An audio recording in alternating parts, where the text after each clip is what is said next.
Welcome to fair media. ఇవాళ మీతో share చేసుకోవాలనుకున్నటువంటి అంశం తెలంగాణ బడ్జెట్. తెలంగాణ అసెంబ్లీలో ఫైనాన్స్ మినిస్టర్ బట్టి విక్రమార్క తెలంగాణ బడ్జెట్ను ప్రవేశపెట్టారు.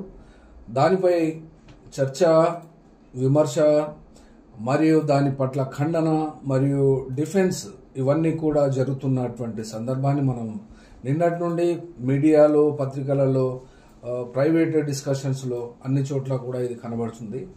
అనగా ఇక్కడ ముఖ్యమైనటువంటి ప్రశ్న ఏం ఉదయిస్తుంది అంటే, ఈ తెలంగాణ రాష్ట్రాన్ని జీతాలకు ఎంత ఖర్చు అవుతుంది, ఈ యొక్క సంక్షేమ రంగానికి ఎంత ఖర్చు అవుతుంది, అప్పులు ఎన్ని చేశారు, అసలు వాటర్కి సంబంధించింది ఏంటి, ఎంప్లాయ్మెంట్ ఏమిటి, పరిశ్రమలను తీసుకురావడం ఏంటి, లేదా అసలు ఒక మోడల్ అంటూ ఏంటి అంటే, ఒక్క మాటలో చెప్పాలంటే గతంలో పరిపాలించినటువంటి పాలకులకు లేదా దేశాన్ని పరిపాలిస్తున్నటువంటి పాలకులకు, ఆ యొక్క రాజకీయాలకు ప్రాతినిధ్యం తెలంగాణ రాష్ట్రంలో వహించేటువంటి రాజకీయ పార్టీలకు ముఖ్యంగా చెప్పాలంటే, ఇక్కడ పరిపాలించినటువంటి 10 సంవత్సరాలు కంటిన్యూస్గా పరిపాలించినటువంటి బీఆర్ఎస్ పార్టీ అధ్యక్షుడైనటువంటి కేసీఆర్ ముఖ్యమంత్రిగా ప్రవేశపెట్టినటువంటి గత 10 బడ్జెట్లు, ఈ 10 బడ్జెట్లకు సంబంధించి తెలంగాణ రాష్ట్రం యొక్క అభివృద్ధి గురించి మాట్లాడాలి అంటే, దాని యొక్క అభివృద్ధి ఏ రకం, ఇదివరకు ఉన్నటువంటి పరిస్థితి ఏమిటి, గత 10 సంవత్సరాల్లో జరిగినటువంటి అభివృద్ధి ఏమిటి, అభివృద్ధి చేయడంలో గల మోడల్ ఏంటి, నీళ్లు, నిధులు, నియామకాలు అనే అంశము ద్వారా తెలంగాణ ప్రజలు, ప్రతి కుటుంబములో ప్రతి మనిషి, ప్రతి సభ్యుడు తెలంగాణ ఉద్యమంలో పాలు పంచుకొని తమ వంతు వాటాగా కృషి చేస్తేనే తప్ప, అందులో పడ రాజకీయ పార్టీలు అన్నీ కూడా కేంద్రంలో ఆపోజిషన్లో అప్పటి బీజేపీ పార్టీ కానీ, అప్పుడు కాంగ్రెస్ అధికారంలో ఉన్నటువంటి యూపీఏ ప్రభుత్వము కానీ, వీటిని ఇక్కడ అధికారంలో ఉన్నటువంటి కాంగ్రెస్ పార్టీ కానీ, అప్పుడు ఉన్నటువంటి బీజేపీ మరియు కాంగ్రెస్ పార్టీ, బీజేపీ, బీఆర్ఎస్ పార్టీలు ఇవన్నీ కూడా తమ వంతు పాత్ర మరియు ప్రజలు పూర్తిగా తమ ఈ ఉద్యమాన్ని తమ ఇంటి ఉద్యమంగా, తమ తెలంగాణ రాష్ట్రముగా,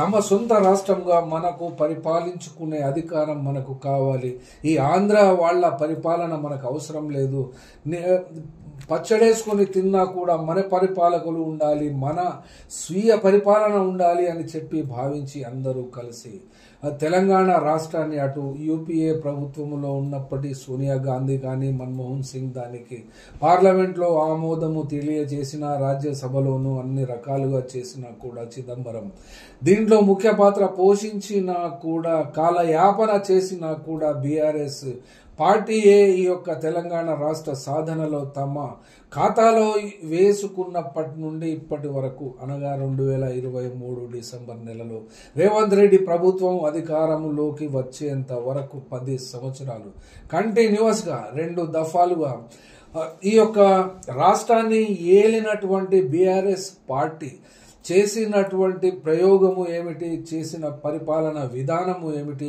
వాళ్లకు ఏదైనా విజన్, మోడల్ ఏమైనా ఉంటుందా అంటే తప్పక కూడా ఉండెను. అనగా ఉద్యమాలు చేసినప్పుడు ఆ ఉద్యమ స్వభావ రీత్యా అధికారంలోకి వచ్చిన తర్వాత ఆ యొక్క ప్రభుత్వ యంత్రాంగాన్ని అర్థం చేసుకోవడంలో, కంట్రోల్ చేసి దానిపై పట్టు సాధించి మరియు తాము అధికారంలోకి వచ్చిన తరువాత తాము పెట్టినటువంటి పెట్టుబడులు, తాము చేసినటువంటి అప్పులు, తాము చేసినటువంటి ఖర్చులు ఇవన్నీ కూడా అక్కడి నుండే అధికారంలోకి రాగానే కూడా మొదలవుతాయి. అవి డైరెక్ట్గా కనబడకపోయినా లేదా మంత్రులకు మరియు వాళ్లకు దగ్గరగా ఉన్నటువంటి కాంట్రాక్టర్స్కు మరియు రాజకీయ నాయకులకు ఇవన్నీ కూడా తెలిసే అవకాశం ఉన్నా కూడా, బడ్జెట్ ప్రవేశపెట్టే సమయానికి బడ్జెట్లో కేటాయించేటువంటి నిధుల గురించి గనక తెలుపుకోవాలి అనుకుంటే అదొక పెద్ద అసైన్మెంట్. ఈ బడ్జెట్ను అర్థం చేసుకోవడం, బడ్జెట్ ద్వారా రాష్ట్రాన్ని అర్థం చేసుకోవడం మరియు ఈ బడ్జెట్ ద్వారా ప్రభుత్వము పరిపాలిస్తున్నటువంటి విధానాన్ని మరియు సమర్థతను మరియు అసమర్థతను కూడా తాము పరిపాలించేటువంటి పద్ధతుల ద్వారా అర్థం చేసుకునేటువంటి అవకాశం ఉంటుంది. కాబట్టి ఇప్పుడు ప్రవేశపెట్టినటువంటి బడ్జెట్ పై అసెంబ్లీలో మాట్లాడవలసినటువంటి శాసన సభ్యులు కానీ శాసన మండలి సభ్యులు కానీ అసెంబ్లీలో మాట్లాడితే సంబంధించినటువంటి మంత్రులు మరియు ముఖ్యమంత్రి వాళ్ళ ప్రశ్నలకు వాళ్ళు లేవనెత్తేటువంటి అంశాలకు జవాబు చెప్పే అవకాశం ఉంటుంది, అవసరం కూడా ఉంటుంది. కాబట్టి వాళ్ళు అక్కడ అసెంబ్లీలో నోరు మూసుకొని బయటికి వచ్చి మీడియా పాయింట్స్ దగ్గర తెలిసి తెలియని జనము దగ్గర, తెలిసి తెలియని కార్యకర్తల దగ్గర,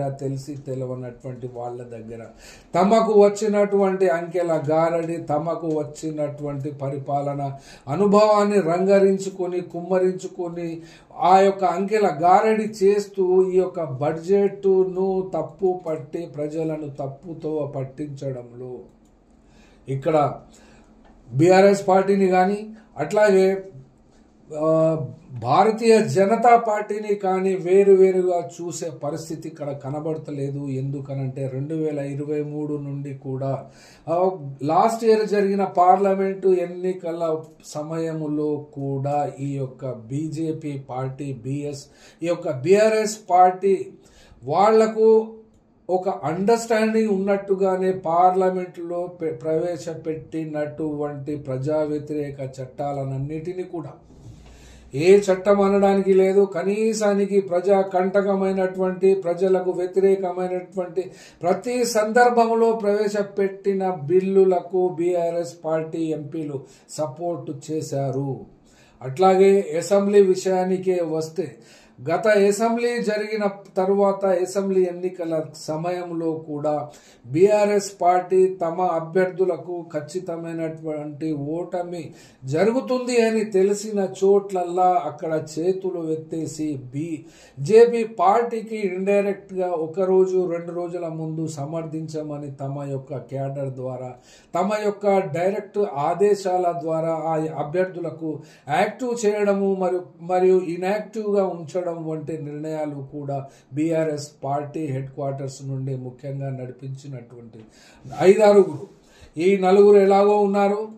4 అనగా ముఖ్యమంత్రి యొక్క అల్లుడు, ముఖ్యమంత్రి యొక్క బిడ్డ మరియు ముఖ్యమంత్రి యొక్క కొడుకు మరియు అదనంగా అతనికి నమ్మినటువంటి యంత్రాంగంలో ఉన్నటువంటి అధికారులు మరియు పార్టీ పరంగా మరియు ప్రభుత్వంలో ఉన్నటువంటి హోదాల పరంగా వాళ్ళు వ్యవహరించినటువంటి తీరును కాస్త సూక్ష్మంగా పరిశీలించగలిగేటువంటి ప్రజలకు మరియు మేధావులకు, ప్రజల్లో ఉండగలిగినటువంటి నాయకులకు విపరీతమైనటువంటి నిశితమైనటువంటి సూక్ష్మ దృష్టి మరియు ప్రజా సంబంధాల కలిగినటువంటి జీవితాలు అనుభవిస్తున్నటువంటి వాళ్లకు ఇవన్నీ తెలిసినప్పటికీ కూడా ఇవాళ ముఖ్యమంత్రి కానీ బట్టి విక్రమార్క కానీ ప్రవేశపెట్టినటువంటి బడ్జెట్లోని అంశాలను ఖచ్చితంగా అపోజిషన్ పార్టీ వాళ్ళు లేవనెత్తితే అంశాల వారీగా కానీ అంకెల వారీగా కానీ అక్కడ ప్రాతినిధ్యం వహిస్తున్నటువంటి లేదా ముఖ్యమంత్రి లేదా ఫైనాన్స్ మినిస్టర్ ఎవరైనా కూడా వాటికి సరైనటువంటి జవాబులే అసెంబ్లీలో చెప్పగలరు. కానీ బయటికి వచ్చి చెప్పడము, అసెంబ్లీలో చెప్పనటువంటి విషయాలను బయట చెప్పి ప్రజలను మోసము చేస్తూ మరియు మభ్యపెట్టడమే అవుతుంది.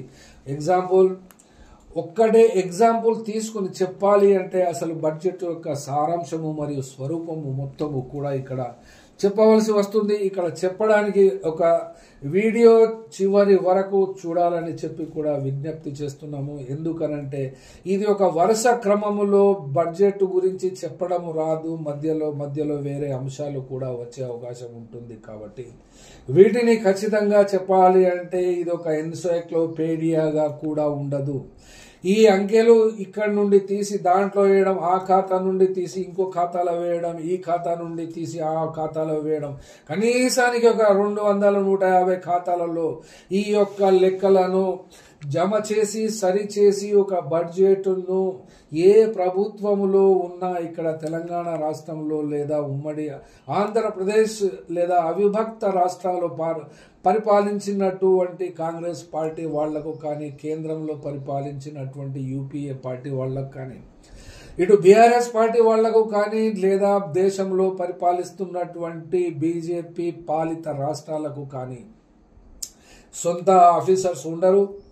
కాకపోతే వాళ్ళ మాటలు వినేటువంటి ఆఫీసర్స్ ఉంటే ఉండవచ్చు. వాళ్లకు అనుకూలమైనటువంటి ఆఫీసర్స్ను ఆయా శాఖలలో తెప్పించుకొని తమకు గిట్టనటువంటి ఆఫీసర్స్ను వెళ్ళగొట్టి తమకు కావలసినటువంటి పద్ధతులలోనే బడ్జెట్లను ప్రవేశపెట్టడం జరుగుతుంది. ఇందులో రేవంత్ రెడ్డి ప్రభుత్వాన్ని మినహాయింపు ఉండదు. అట్లాగే పోయినటువంటి బీఆర్ఎస్ సీఎం కేసీఆర్ ముఖ్యమంత్రిగా ఉన్నప్పుడు కూడా మినహాయింపు ఉండదు. ఎందుకనంటే ఈ యొక్క బ్యూరోక్రసీ అన్ని పార్టీల ముఖ్యమంత్రులకు కూడా ఉన్నటువంటి ఆ నిర్దేశితమైనటువంటి రూల్సే మరియు వాటికి ఉన్నటువంటి పద్ధతులు మాత్రమే పాటిస్తాయి. కాబట్టి ఇందులో ఎక్కువ ప్రాముఖ్యత తక్కువ ప్రాముఖ్యత అని కాకుండా వాళ్ళు అసెంబ్లీ ఎలక్షన్స్ ముందు చేసినటువంటి వాగ్దానాలను పూర్తి చేయడానికి ఎవరు ఎంత పర్సెంటేజ్ సక్సెస్ రేటు సంపాదించుకున్నారు, ఎంత చేశారు అంటే ఇక్కడ చెప్పుకోవాల్సి వస్తున్నది.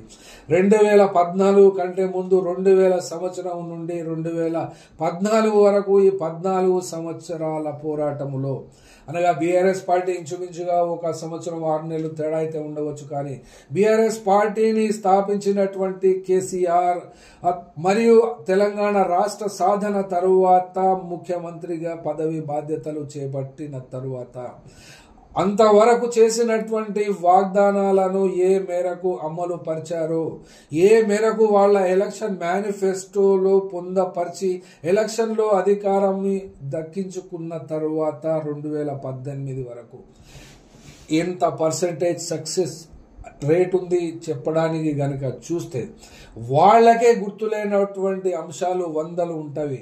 అట్లాగే 2018లో జరిగినటువంటి ఎన్నికలలో అధికారానికి రాక ముందు కూడా చేసినటువంటి వాగ్దానాలను బేరేజు వేసుకుంటే 2018 తర్వాత పరిపాలించినటువంటి కాలంలో ఇటీవల 2023లో జరిగినటువంటి ఎన్నికల సమయం వరకు కూడా వాటిని ఇటు వాగ్దానాన్ని పెట్టండి, ఇటు ఆచరణను పెట్టండి. ఇక్కడ ఎంత పర్సెంటేజ్ అంటే అసలు మార్కులు రావడమే గగనం అవుతుంది. ఎందుకంటే వీళ్ళందరూ కూడా 35% బిలో మనుషులే. కాబట్టి 35, 30, 28, 20 ఒక్కొక్క సందర్భాన్ని ఒక్కొక్క స్కీమ్ను చెప్పాలనుకుంటే 0 మార్కులు వచ్చినటువంటి సందర్భాలు కూడా గత 10 సంవత్సరాల ఈ యొక్క తెలంగాణ పరిస్థితుల్లో తెలంగాణ రాష్ట్రం యొక్క అదృష్టమో దురదృష్టమో కానీ ఇది అప్పుల కుప్పగా మారిపోయింది. అప్పులతోనే అభివృద్ధి జరుగుతుంది. అప్పు లేనిదే అభివృద్ధి లేదు.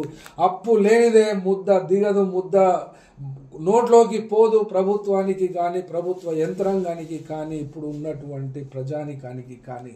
ఈ యొక్క దుస్థితికి కారణాలను గనక తెలియచేసుకోవాలి అనుకుంటే వీటి గురించి డిస్కషన్ కనీసానికి వారం కాదు కదా, 1 నెల రోజులు కూడా చేస్తే వీళ్ళు చేసేటువంటి ముఖ్యంగా జనరల్గా ఒక బీఆర్ఎస్ పార్టీ మాటే మాట్లాడడం లేదు. పార్టీలకు అతీతంగా పార్టీలు అధికారంలోకి రాకముందు ఏ రకమైనటువంటి ప్రజలకు వాగ్దానాలు చేస్తాయో, తమ ఎన్నికల మేనిఫెస్టోలో ప్రకటనలు చేస్తాయో ప్రకటిస్తారో వాటిని అధికారంలోకి వచ్చిన తరువాత భారతదేశంలో రాజ్యాంగం ఏర్పడినప్పటి నుండి ఇప్పటి వరకు కనుక చూసినట్లయితే మొట్టమొదటిసారిగా ఒక విజన్తో భారతదేశాన్ని స్వతంత్ర దేశంగా నిలబెట్టాలి. బ్రిటిష్ పరిపాలకుల చేతిలో నుండి స్వతంత్రం పొందిన తరువాత దీని రూపురేఖల గురించి మోడర్న్ ఇండియాను ఏ రకంగా తయారు చేసుకోవాలి అని అప్పుడు స్వతంత్ర పోరాటంలో జైలు పాలై వేలాది మంది లక్షలాది మంది చనిపోయినటువంటి పార్టీ వాళ్లకు అప్పుడు పాల్గొన్నటువంటి సమరంలో వాళ్లకు విజన్ ఉన్నది. తర్వాత వాళ్ళు ఎప్పుడైతే ఆ తరము ఆ యొక్క ఆ జనరేషన్ ఎండ్ అయిపోయిందో తర్వాత తరాలకు ఆ స్వతంత్ర పోరాట ఫలితాలు కానీ ఆ స్వతంత్ర పోరాటంలో భారతదేశం యొక్క ఎదుగుదలలో ఏ రకమైనటువంటి మోడల్ను ప్రవేశపెట్టారు, ఏ రకమైనటువంటి మోడల్ ఇది మా మోడల్ అని చెప్పడానికి ఇటు కాంగ్రెస్ పార్టీకి కానీ ఇప్పుడు తెలంగాణ రాష్ట్రానికి వస్తే బీఆర్ఎస్ పార్టీకి కానీ అంతకు ముందు ఉన్నటువంటి జనతా పార్టీకి కానీ ఇప్పుడున్నటువంటి భారతీయ జనతా పార్టీకి కానీ ఉండదు. మరొక్క మాట కూడా చెప్పుకోవాలి, కమ్యూనిస్టు పార్టీలకు సంబంధించి భారతదేశంలో ఉన్నటువంటి త్రిపుర, బెంగాల్ మరియు కేరళ రాష్ట్రాలలో కూడా అక్కడ త్రిపురకు ఉన్నటువంటి మోడల్ వేరు మరియు బెంగాల్కు ఉండే ఇదివరకు ఉన్నటువంటి మోడల్ వేరు, జ్యోతిబసు ఉన్నప్పుడు మోడల్ వేరు, తర్వాత వచ్చినటువంటి బుద్ధదేవ్ భట్టాచార్యకు కూడా ఆ యొక్క విధి ఆ యొక్క మోడల్ వేరు మరియు ఇప్పుడు కేరళ రాష్ట్రంలో ఉన్నటువంటి పరిపాలిస్తున్నటువంటి ముఖ్యమంత్రికి కూడా ఉన్నటువంటి మోడల్ వేరు. అట్లాగే కేంద్రానికి నాయకత్వం వహిస్తున్న అనగా సిపిఎం పార్టీకి నాయకత్వం వహిస్తున్నటువంటి సీతారాం యెచూరి చనిపోయిన తర్వాత ఇప్పుడు ప్రకాష్ కారత్ మరియు అతని బృందము పాలిస్తున్నటువంటి పద్ధతులు కానీ లేదా ఆ యొక్క కేరళ రాష్ట్రానికి ఇస్తున్నటువంటి డైరెక్షన్స్ కానీ సిపిఎం పార్టీ యొక్క క్యాడర్లకు ఇస్తున్నటువంటి డైరెక్షన్స్లో కూడా ఎక్కడ కూడా ఒక మోడల్ అంటూ లేదు. కానీ ఒక రీత్యా ఒక పద్ధతిలో గనక చూడాలి అని అనుకుంటే ఇక్కడ అత్యంత భారతదేశంలోని ఉన్నటువంటి మొత్తం రాష్ట్రాలలో అత్యంత పేద రాష్ట్రము ఏమిటి అని గత సంవత్సరము నేను చూస్తే ఒక సెమినార్ సందర్భంగా చూసినప్పుడు అక్కడ బీహార్ రాష్ట్రం ఫస్ట్ వచ్చింది. అట్లాగే ఈ యొక్క ఉన్నటువంటి ధనిక రాష్ట్రాలలో గనక ఏది ఫస్ట్ రిచెస్ట్ స్టేట్ అంటే కేరళ రాష్ట్రం వచ్చింది. అట్లాగే కేరళలో ఉన్నటువంటి పారామీటర్స్ మరియు వాటి యొక్క ఇండికేటర్స్ ఆ ఇండికేటర్స్ గనక చూసినట్లయితే ఆ యొక్క కేరళ రాష్ట్రములో లిటరసీ రేట్ 100% సాధించినటువంటి జిల్లాలు కూడా అక్కడ ఉన్నవి. కాబట్టి అక్కడ లిటరసీ పర్సెంటేజ్లోను మరియు పేదరికంలోను కేరళ రాష్ట్రము అగ్రగణ్యం స్థాయిలో ఉండేది మరియు అన్ని రాష్ట్రాల కంటే పేదరిక నిర్మూలనలో కూడా ఆ యొక్క రాష్ట్రము అగ్రభాగాన నిల్చున్నది. కాబట్టి ఇన్ని సంవత్సరాలు కేరళ రాష్ట్రంలో అనగా నెహ్రూను ఢీ కొట్టినటువంటి ఈఎంఎస్ నంబూద్రిపాద్ ప్రభుత్వాన్ని పడగొట్టినటువంటి చరిత్రను కూడా రాజ్యాంగంలో మరియు న్యాయ నిపుణుల మెయింటైన్ చేసేటువంటి చరిత్రలో కూడా మొట్టమొదటిసారిగా కేరళ రాష్ట్రాన్ని అక్కడ రద్దు చేసినటువంటి సందర్భాన్ని కూడా చరిత్రలో చూసినప్పుడు ఈ యొక్క రాష్ట్రాలకు కేంద్రానికి ఉన్నటువంటి సంబంధాలు మరియు ప్రజలను పరిపాలించడానికి ఉన్నటువంటి కాంకరెంట్ లిస్ట్ కానీ సెంట్రల్ లిస్ట్ కానీ స్టేట్ లిస్ట్ కానీ చూసినట్లయితే భారత రాజ్యాంగంలో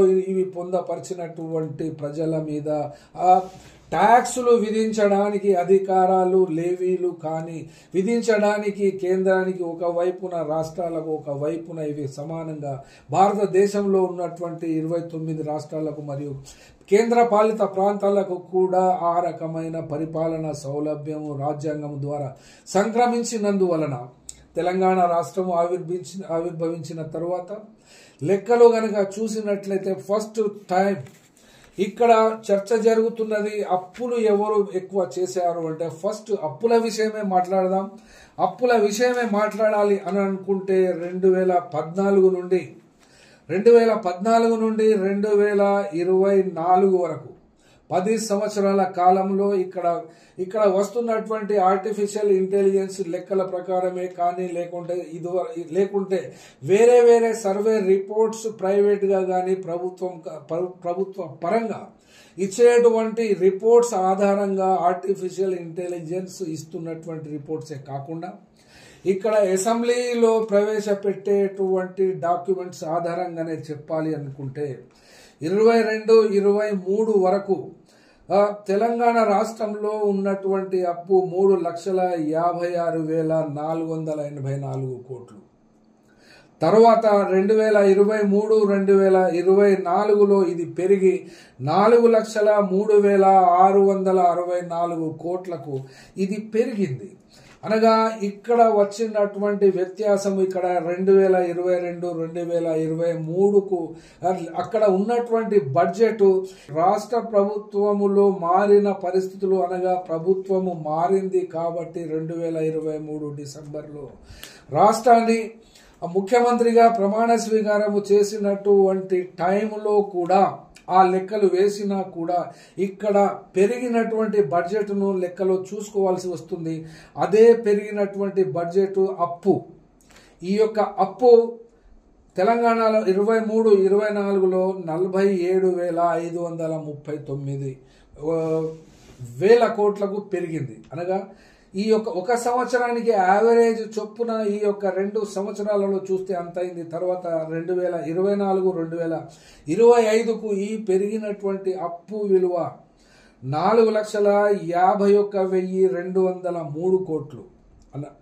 ఇది గత సంవత్సరము రేవంత్ రెడ్డి ప్రభుత్వమే ప్రవేశపెట్టినటువంటి బడ్జెట్. ఈ సంవత్సరము బట్టి విక్రమార్క ప్రవేశపెట్టినటువంటి బడ్జెట్కు మధ్య వ్యత్యాసము అనగా 53,611 కోట్ల రూపాయల అప్పులో వ్యత్యాసము. అనగా 2025-2026లో బడ్జెట్ ప్రవేశపెట్టినప్పుడు ఇక్కడ ఎక్స్పెక్ట్ చేస్తున్నది అప్పు లేనిదే ఈ బడ్జెట్ లేదు, ఈ అప్పు చేయనిదే ఈ బడ్జెట్ యొక్క పూర్తి స్వరూపము మనకు అర్థము కాదు. కాబట్టి ఈ యొక్క బడ్జెట్కు సంబంధించి తెలంగాణ రాష్ట్ర ఆవిర్భావానికి సంబంధించి అసలు భారతదేశంలో ఉన్నటువంటి స్వతంత్రానంతరము పరిపాలించినటువంటి పార్టీల యొక్క స్వరూపము మరియు బ్యూరోక్రసీ మరియు వాళ్లకు చెల్లించేటువంటి జీతాలు ఈ యొక్క రాష్ట్ర ఖాతాలో ఉన్నటువంటి ట్యాక్స్ ఈ యొక్క పరిమితులు మరియు కేంద్రము యొక్క ఆధీనంలో ఉండేటువంటి ట్యాక్సెస్ మరియు కాన్కరెంట్ లిస్టులో ఉండేటువంటి వాటిని కూడా ఏ రంగానికి ఆ రంగము, ఏ రాష్ట్రానికి ఆ రాష్ట్రము సేమ్ ట్యాక్సెస్ సేమ్ ఉంటవి. కాకపోతే ఇక్కడ తెలంగాణ రాష్ట్రానికి సంబంధించిన విషయమే మాట్లాడుతున్నాం కాబట్టి ఇక్కడ చెప్తున్నటువంటి అప్పు కానీ ఖర్చు కానీ చెప్పాలి అనుకుంటే నిన్న చేసినటువంటి ప్రవేశపెట్టినటువంటి బడ్జెట్లో అనగా ఈ సంవత్సరము బట్టి విక్రమార్క ప్రవేశపెట్టినటువంటి బడ్జెట్లో అప్పు చేయవలసి ఉన్నది అని లెక్క చెప్పిన బడ్జెట్ యొక్క ఇందులో చెప్పిన అప్పు 70,000 కోట్లు. అనగా ఈ 70,000 కోట్లు అప్పును సమకూర్చుకోవాలి. అట్లాగే గతంలో చేసినటువంటి అప్పులను కూడా ఆ యొక్క తెచ్చిన అప్పుల మీద వడ్డీ కట్టడము మరియు మూలధనం మీద అసలు కూడా చెల్లించడం జరుగుతుంది. కాబట్టి ఈ యొక్క బడ్జెట్ అంకెలు గనక ఒక్కసారి చూస్తే ఇక్కడ మనకు అర్థమవుతుంది ఏ రంగానికి ఏ రంగం ప్రాధాన్యము, ఏ రంగము సెకండరీ, ప్రైమరీ సెకండరీ అనేటువంటివి ఏ ప్రభుత్వానికైనా ఉంటవి. ఏ ప్రభుత్వ పరిపాలనలో కూడా అవి వాళ్ళు చేసినటువంటి వాగ్దానాలకు సంబంధించి అమలు చేయడానికి ఏ మేరకు కృషి చేస్తున్నారో చూడవలసినటువంటి అవసరం ఉంది. కాబట్టి ఈ యొక్క బడ్జెట్ అంకెలను ఇక్కడ చూడవలసి వస్తున్నది. మనకు ఇక్కడ చెప్పవలసినటువంటి రిసీట్స్, మనకు ఆదాయము, తెలంగాణ రాష్ట్రానికి సంబంధించినటువంటి ఆదాయము 3,04,366.55 లక్షల కోట్లు. అనగా దీనికి సంబంధించి ఈ యొక్క పాయింట్స్ లెక్కలో గనక తీసేసినట్లయితే పెద్ద లెక్కలకు సంబంధించింది కాదు. ఇవి యాక్యురేట్ ఫిగర్స్ ఉండవు. ఏ ప్రభుత్వాలు బడ్జెట్ ప్రవేశపెట్టినా కూడా యాక్యురసీ ఉండదు. ఎందుకనంటే ఇది వచ్చేటువంటి సంవత్సరానికి సంబంధించిన పాలసీ డాక్యుమెంట్ మాత్రమే. ఇది గత ప్రభుత్వానికి సంబంధించినటువంటి పాలసీ డాక్యుమెంటే అయితే ఇక్కడ చెప్పవలసి వస్తుంది. ఇక్కడ డిఫిసిట్ ఎంత అనేది చెప్పాల్సి వస్తుంది. గత సంవత్సరంలో కూడా రేవంత్ రెడ్డి ప్రభుత్వమే బడ్జెట్ ప్రవేశపెట్టింది. కాబట్టి ఇక్కడ డిఫిసిట్ 54,009 కోట్ల రూపాయలు డిఫిసిట్. అనగా పోయినసారి కూడా వేసినటువంటి అంచనాలను ఈ సంవత్సరం చేస్తున్నటువంటి ఈ యొక్క పాలసీ డాక్యుమెంట్, ఈ యొక్క బడ్జెట్ కు ఇప్పటికే ఇందులో డిఫిసిట్ గా 54,000 కోట్ల రూపాయల డిఫిసిట్ కనబడుతుంది. అట్లాగే 70,000 కోట్ల రూపాయలను కూడా అప్పు తీసుకోవాలి. అప్పు తీసుకుంటేనే తెలంగాణ రాష్ట్రానికి సంబంధించి నిర్దేశిత అంశాలను, నిర్దేశిత ప్రామిసెస్ను ఇంప్లిమెంట్ చేయడానికి అవకాశం ఉంటుంది అని బట్టి విక్రమార్క అసెంబ్లీ సాక్షిగా ప్రవేశపెట్టినటువంటి బడ్జెటే అయినప్పుడు ఈ యొక్క బడ్జెట్ 3,04,000 కోట్లు అయినప్పుడు దీనికి సంబంధించినటువంటి ఖర్చు కూడా అదే రకంగా ఉంది. టోటల్ ఎక్స్పెండిచర్ ఎంత ఖర్చు ఉంది? 3,04,865 కోట్లుగా చూపెట్టారు. కాబట్టి ఇక్కడ ఎక్స్పెండిచర్ అనగా ఖర్చు 498,50,00,000 రూపాయలు. అదనంగా ఇక్కడ మైనస్ గా కనబడుతుంది. ఎందుకంటే ఈ యొక్క మైనస్ అనగా ప్రతిపాదిత రిసిట్స్, ఈ యొక్క ఆదాయ వనరులు ఈ రకంగా ఉన్నప్పుడు ఖర్చును లెక్కేసుకుంటే 498,150,00,000 రూపాయలు స్లైట్ డిఫరెన్స్ గా కనబడుతుంది. కానీ ఇది ఆచరణలో చూస్తే గత ఆచరణను చూసాము కాబట్టి ఇప్పుడు చెప్తున్నాము. ఇక్కడ లాస్ట్ ఇయర్ ప్రవేశపెట్టినటువంటి బడ్జెట్ 2,91,000 కోట్లకు ఇది 5% అదనంగా ప్రవేశపెట్టినటువంటి బడ్జెట్. మరి గత సంవత్సరము ప్రవేశపెట్టినటువంటి బడ్జెట్ 2,91,000 కోట్లయితే ఇక్కడ 5% పెరిగింది అన్నప్పుడు ఇది 3,04,000 కోట్లుగా ఇక్కడ దీన్ని డిజిటల్ గా దీని అంకెల్లో చెప్పడం జరిగింది. కాబట్టి ఇందులోపట అప్పు తీసుకురావాల్సినటువంటిది 70,000 కోట్లు మరియు 54,009 ఇది ఈ లెక్క డిఫిసిట్ గా కనబడుతుంది. అనగా ఇక ప్రవేశపెట్టినటువంటి బడ్జెట్ ను అర్థం చేసుకోవడానికి ఈ యొక్క లెక్కలు చూసుకోవడానికి ప్రవేశపెట్టినటువంటి బడ్జెట్ లో minus deficit plus minus borrowings, ఈ యొక్క అప్పు తీసుకురావాలి అనబడేటువంటి టార్గెట్ ను గనక తీసివేస్తే ఇది ఒరిజినల్ బడ్జెట్ గా ఈ యొక్క అంకెలు మనకు ఇక్కడ సూచిస్తాయి. కాబట్టి ఈ విషయాలను చెప్పడం జరిగింది.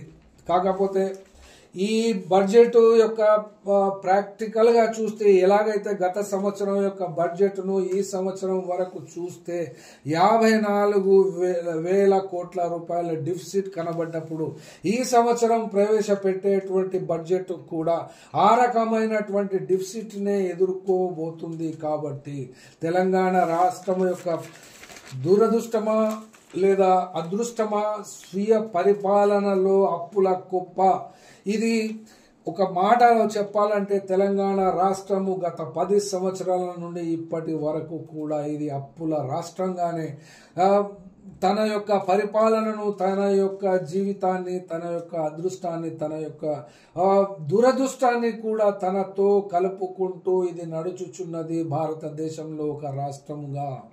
ఇక్కడి రాష్ట్ర ప్రజలు కూడా ఆలోచించినట్టుగా, దాన్ని ఆదర్శంగా తీసుకున్నట్టుగా ఎంతో స్వీయంగా పరిపాలించుకుంటే తెలంగాణను తెలంగాణ వాళ్లే పరిపాలించుకోవాలి అనేటువంటి ఉద్దేశంతో తీసుకొచ్చినటువంటి ప్రియమైనటువంటి ప్రభుత్వము కూడా 10 సంవత్సరాల కాలంలో ఘోరంగా విఫలమైనందుననే ఇదే తెలంగాణ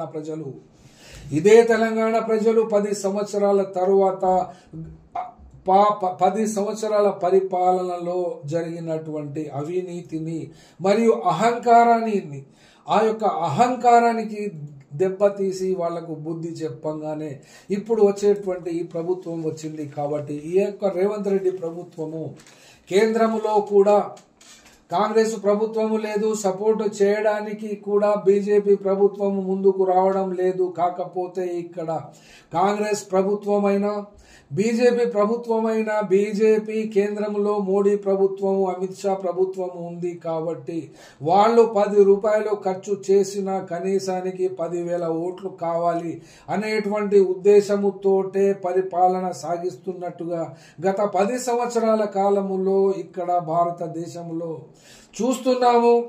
వచ్చే రోజుల్లో కూడా చూడబోతున్నాము ఇక్కడ. కాబట్టి వాళ్ళు పైసలు డబ్బులు ఏ రాష్ట్రానికైనా ఇవ్వాలి అంటే అక్కడ రాజకీయ ప్రయోజనము ఆశించకుండా, రాజకీయ ప్రయోజనాలు లేకుండా వాళ్ళు ఎక్కడ కూడా దేశంలో పరిపాలించినటువంటి దాఖలాలు కనబడతలేవు. కాబట్టే ఘోరాతి ఘోరమైనటువంటి అవినీతికర పద్ధతుల ద్వారా ఎలక్షన్లలో గెలవడము మరియు ప్రతిపక్ష రాజకీయ పార్టీలు అధికారంలో ఉన్న రాష్ట్రాలకైతే ముఖ్యంగా వాళ్ళ యొక్క టాక్టిక్స్, వాళ్ళ యొక్క స్ట్రాటజీ వేరే విధంగా ఉంటుంది. అక్కడ బీజేపీ పార్టీని ప్రమోట్ చేసే పద్ధతిలోనే ఉంది. కాబట్టి ఇప్పుడు భారతదేశంలో ఉన్నటువంటి ప్రధానమైనటువంటి పరిపాలన అనగా ఇటువైపున కాంగ్రెస్ పార్టీ అధికారంలో ఉన్నటువంటి 3 రాష్ట్రాలే కానీ, సిపిఎం అధికారంలో ఉన్నటువంటి కేరళ రాష్ట్రాన్నే ఇటు ఆర్ఎస్ఎస్ అటు బీజేపీ కలిసి హాట్ టార్గెట్స్గా పెట్టుకొని 2027, 28, 29 వరకు 28 వరకు తెలంగాణలోను, కేరళలో 2027 ఎలక్షన్ల వరకు ఆ యొక్క ప్రభుత్వాలను మళ్ళీ అధికారంలోకి రాకుండా చేయడానికి వాళ్ళ ఏ రకమైనటువంటి పద్ధతులు అవలంబించారో గత ఎన్నికలప్పుడు మహారాష్ట్రలో కానీ, హర్యానాలో కానీ, ఢిల్లీలో కానీ, ఇతర రాజస్థాన్ రాష్ట్రంలో కానీ, ఛత్తీస్గఢ్ రాష్ట్రంలో కానీ ఎక్కడ వాళ్ళు పరిపాలించినా కూడా అధికారంలో రావడానికి ప్రయత్నం చేయడంతోనే వాళ్ళు ఆయా రాష్ట్రాలకు సహకరిస్తారు, డబ్బులు రిలీజ్ చేస్తారు.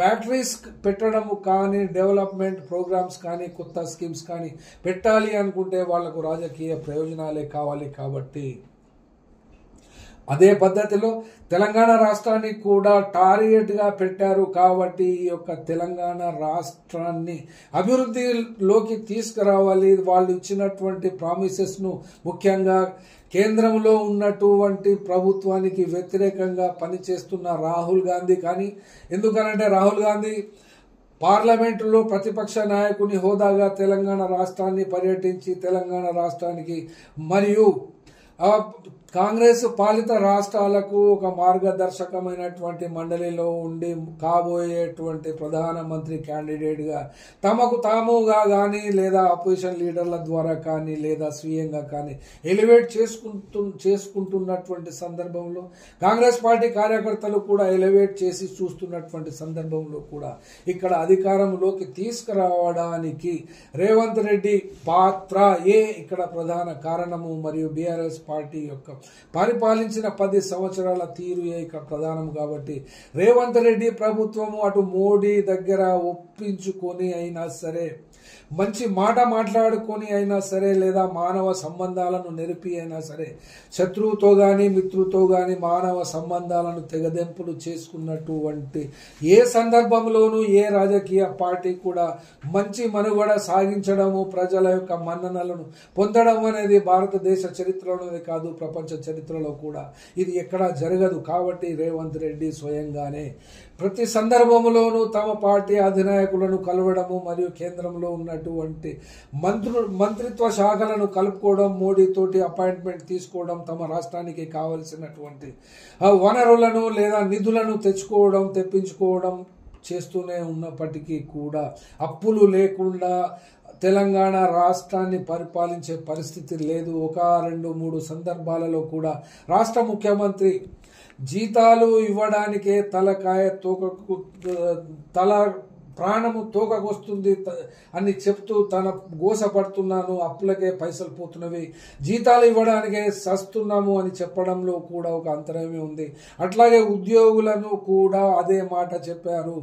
జీతాలు ఇవ్వడమే కష్టం ఉంది కాబట్టి మీకు డిఏలు పెంచడం అనేది కష్టమైనటువంటి పరిస్థితే, కాబట్టి ఓర్చుకోండి అంటే గత 10 సంవత్సరాల నుండి కూడా ఉద్యోగులు ఓర్చుకుంటూనే ఉన్నారు. ఎందుకంటే తెలంగాణ రాష్ట్రం కాబట్టి, కొత్త రాష్ట్రం కాబట్టి ప్రజలందరూ ఓర్చుకుంటేనే ఈ యొక్క రాష్ట్రాన్ని 10 సంవత్సరాలు పరిపాలించినటువంటి వాళ్ళు ఎంత డబ్బును పోగేసుకున్నారో, ఎన్ని ఆస్తిపాస్తులు సంపాదించుకున్నారు, అప్పుడు అధికారంలోకి రాకముందు ఎలా ఉన్నారు, 10 సంవత్సరాలు అధికారానికి వచ్చిన తర్వాత వెనకేసుకున్నటువంటి డబ్బులు ఏ రకంగా ఉన్నవి, ఎన్ని హోటల్స్ ఉన్నవి, ఫారిన్లో ఎవరెవరి దగ్గర బేనామీలు ఉన్నవి, ఎవరెవరు వీళ్ళకు బేనామీగా పనిచేస్తున్నారు అనేటువంటి విషయాన్ని ప్రజలు కూడా చూస్తున్నారు, ప్రభుత్వం కూడా చూస్తుంది. కాబట్టి ప్రభుత్వముతో అనగా ఇప్పుడున్నటువంటి ప్రభుత్వముతో సత్సంబంధాలనే పెట్టుకొని అంతర్లీనంగా అంతర్గతంగా మిత్ర వైరుధ్యమే చేస్తూ బయటికి మట్టుకి మాకు సంబంధం లేదు అని బీఆర్ఎస్ పార్టీ నాయకత్వము నాయకులు ఆ నలుగురు చెప్పుకున్నప్పటికీ కూడా అది ప్రజలు నమ్మే పరిస్థితుల్లో కనబడతలేదు. ఈ యొక్క ప్రభుత్వాన్ని అనగా బీజేపీ ప్రభుత్వానికి ఒక వైపున ఉంటే మరొక వైపున తెలంగాణ రాష్ట్రంలో బీఆర్ఎస్ పార్టీ పనిచేస్తున్నది.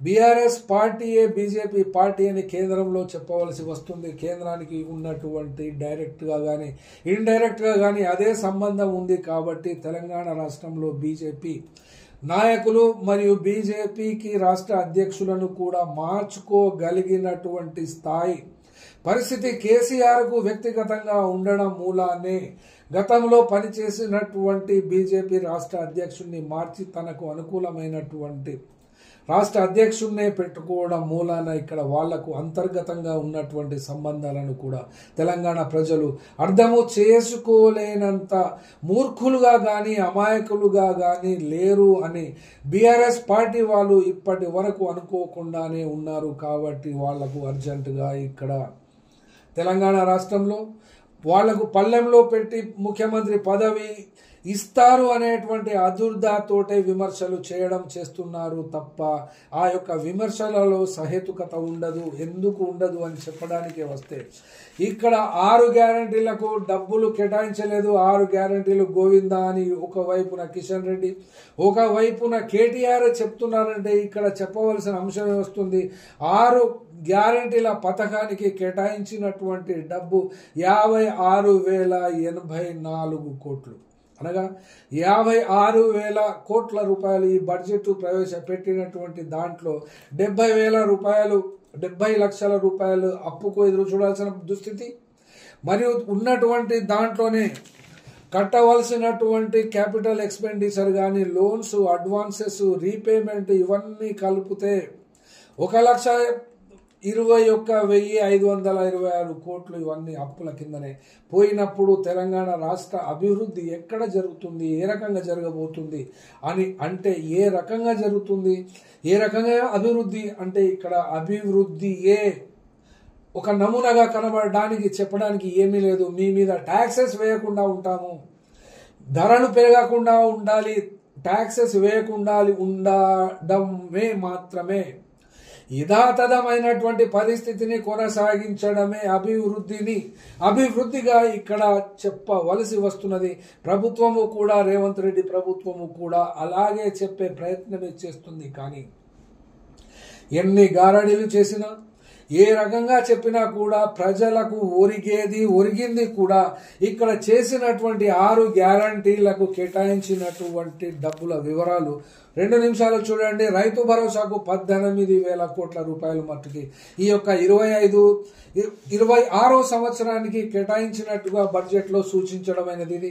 అట్లాగే చేయూత ప్రోగ్రామ్కి 14,861 కోట్ల రూపాయలు, తర్వాత ఇందిరమ్మ ఇళ్లకు 12,861 కోటి రూపాయలు, తరువాత మహాలక్ష్మి ఫ్రీ బస్, ఈ బస్సు గురించి ఎంత కాంట్రోవర్సీ చేశారు ఆపోజిషన్ లీడర్స్ అంటే ఆడోళ్ళు కొట్టుకునేటువంటి ఆ యొక్క క్లిప్స్ను వీడియోలు మరీ తీయించి 1,000, 2,000, 5,000 రూపాయలు వాళ్లకు ఇచ్చి ఆ యొక్క వీడియోస్ను సోషల్ మీడియాలో కూడా ప్రమోట్ చేస్తున్నటువంటి సందర్భాన్ని ఈ యొక్క ఆడబిడ్డలను అమ్మాయిలను ఆడవాళ్లను బదనాము చేసేటువంటి పరిస్థితికి ఈ యొక్క ప్రతిపక్ష పార్టీలు ప్రయత్నిస్తున్నప్పటికీ కూడా ఆ యొక్క స్కీమును ఎత్తివేయకుండా ప్రభుత్వము ఈ యొక్క ఫ్రీ బస్సుకు 4,305 కోట్ల రూపాయలు కేటాయించింది. అట్లాగే కళ్యాణ లక్ష్మి పథకము ఇది బీఆర్ఎస్ ప్రభుత్వమే ప్రవేశపెట్టినా కూడా ఆ కళ్యాణ లక్ష్మి స్కీమ్కి 3,683 కోట్ల రూపాయలు కేటాయించడం అనేది. అట్లాగే సన్నబియ్యం బోనస్కు 1,800 రూపాయలు, అట్లాగే ఆరోగ్యశ్రీకి 1,143 కోట్లు, తర్వాత గ్యాస్ సబ్సిడీ దీనికి 723 కోట్ల రూపాయలు, టోటల్గా టోటల్గా చేసినటువంటి దాంట్లో 1000 కోట్ల రూపాయలు కాస్త బ్యాలెన్స్ తప్పి అటు ఇటుగా వచ్చే అవకాశం ఉంటుంది. ఎందుకనంటే ఇది ఈ సంవత్సరం 2025 నుండి 2026 మార్చి వచ్చే నాటికి ఇది ఒక పత్రము, అనగా ఇది భవిష్యత్తులో తాము ఈ రకంగా చేస్తాము అని అంటారు. కానీ కొన్ని సందర్భాలలో అన్ఫోర్సీన్ ఎక్స్పెన్సెస్ వచ్చినా కూడా ఏదైనా అర్జెంటుగా ప్రభుత్వము ఒక కొత్త పథకాన్ని ప్రవేశపెట్టాలి అనుకున్నా కూడా వాటికి ప్రచారం అయితే చేస్తుంది. ఈ బడ్జెట్ నుండి కొంత కోత విధించైనా సరే ఆ యొక్క బడ్జెట్కు బేసిక్గా కొంత గ్రాంట్ను విడుదల చేయవచ్చు.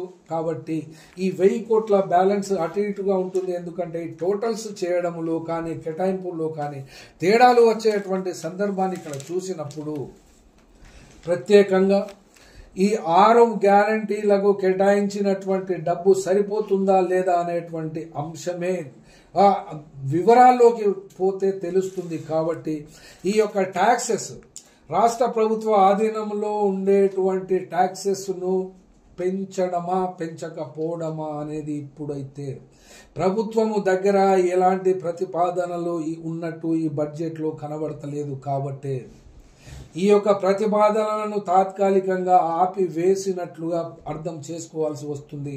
అందుకనే కొత్తగా ప్రజలపై ట్యాక్సెస్ వేయడానికి ప్రభుత్వము ముందు ఎక్కడ ప్రతిపాదన కనబడలేదు. కాబట్టి ఒకవేళ వచ్చే రోజుల్లో రిజిస్ట్రేషన్ ఆఫీస్ యొక్క ట్యాక్సెస్ కానీ, ఆర్టీసీ బస్సెస్ యొక్క ట్యాక్సెస్ కానీ, ఇంకా ఇతరత్ర ఉండేటువంటి ఎంటర్టైన్మెంట్ ట్యాక్సెస్ కానీ, లేదా అగ్రికల్చర్ ప్రొడ్యూస్ మీద వచ్చేటువంటి ప్రోడక్ట్స్ మీద రైతులకు వాటిపై ఏదన్నా ట్యాక్సెస్ వేయడము కానీ, ఇంకా ఇతరత్ర స్టాంప్స్ డ్యూటీస్ మీద కానీ, ఇతరత్ర ఆదాయ వనరులు ఏవి ఉన్నప్పటికీ కూడా అవి రాజ్యాంగంలోనైతే పొందపరచబడినవి. వాటిని అటు ఇటు మార్చడానికైతే వీల్లేదు. కానీ స్టేట్ షేర్ కేంద్రం ఇచ్చేటువంటి తమ పన్నుల్లో వాటా శాతములో ఏదైనా కేంద్రంలో ఉన్నటువంటి మోడీ షా ప్రభుత్వము వాళ్ళ యొక్క లెక్కలు తప్పినా కానీ, వాళ్ళు ఏదైనా నీతి తప్పినా కానీ ఇక్కడ అంకెలు తారుమారు అయ్యి తీవ్రమైనటువంటి ప్రభావానికి గురయ్యేటువంటి అవకాశం ఉంటుంది. కాబట్టి సహజంగా బడ్జెట్ సందర్భాలు, బడ్జెట్ చెప్పినటువంటి పద్ధతులను గనక చూడాలి అనుకుంటే సింపుల్ మన ఇంట్లో ఏదైనా శుభకార్యము పెట్టుకుంటే కనీసానికి ఎన్ని హెడ్స్ ఉంటాయి? ఒక పెళ్లి చేయాలి అనుకుంటే కనీసానికి 100 నుండి 200 హెడ్స్ ఉంటాయి.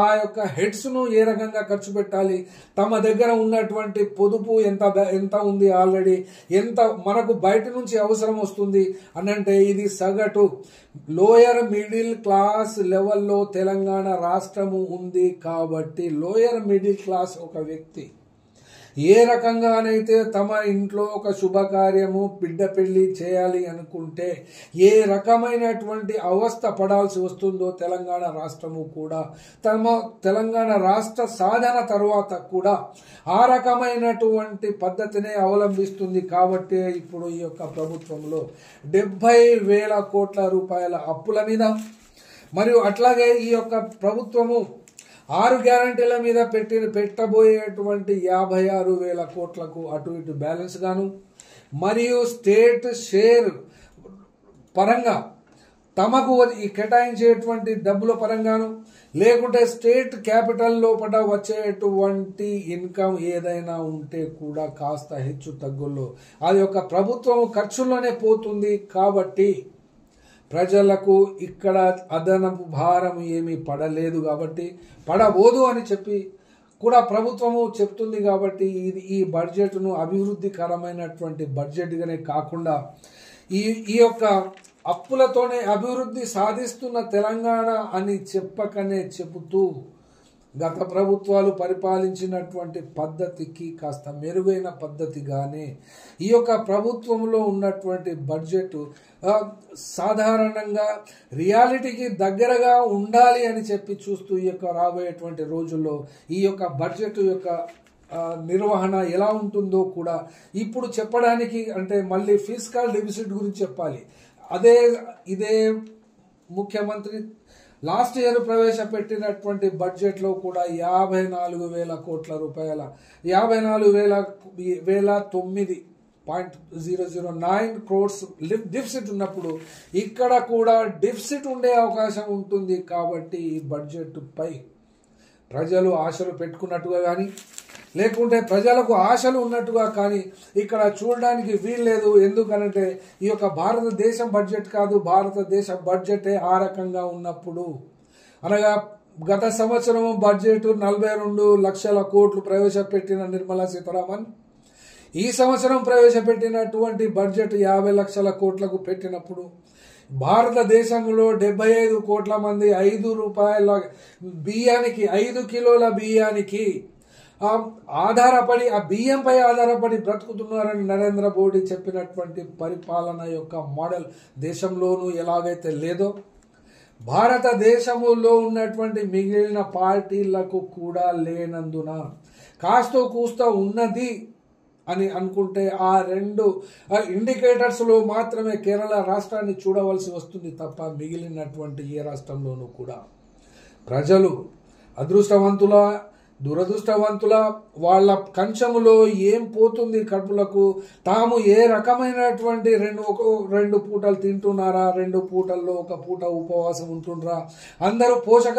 తినేటువంటి ఆహారంలో కూడా తమ కుటుంబంలో ఉన్నటువంటి పిల్లలకు పెట్టేటువంటి ఆహారంలో కూడా పోషక విలువలున్నాయా, ఆరోగ్యకరమైనటువంటి పరిస్థితి ఉందా, తెలంగాణ ఆరోగ్యకర తెలంగాణలా లేకుంటే రోగిష్టి తెలంగాణనా, ఇవి చెప్పాలి అనుకుంటే పుట్టగొడుగులా కనబడుతున్నటువంటి దవాఖానాలు, అట్లాగే ఖబ్రస్థాన్లు, శ్మశాన వాటికలు ఇవి మాత్రమే కనబడుతున్నవి, ఇవి మాత్రమే చెప్తున్నప్పుడు ఇక్కడ ప్రజలు ఏ రకమైన ఆరోగ్య స్థితిలో ఉన్నారు, జీవిస్తున్నారు అని చెప్పడానికి మన లోకాలిటీలో ఉన్నటువంటి దవాఖానాలే నిదర్శనము. కాబట్టి దీన్ని ఏ రకమైనటువంటి పద్ధతిగా స్వీకరించడమా, ఈ బడ్జెట్ గురించి చెప్పడమే కాకుండా తెలంగాణ ప్రజలు కూడా దీనికి అలవాటే పడ్డారు. కాబట్టి ఈ బడ్జెట్కు కూడా విధిగా అలవాటు పడవలసినటువంటి దుస్థితే ఉంది. కాబట్టి ఈ యొక్క పరిపాలనా విధానానికి అప్పులతోనే అభివృద్ధి సాధిస్తున్న తెలంగాణ అని చెప్పకనే విచారిస్తున్నాము, చెప్పకనే కూడా చెప్తున్నాము. Thank you.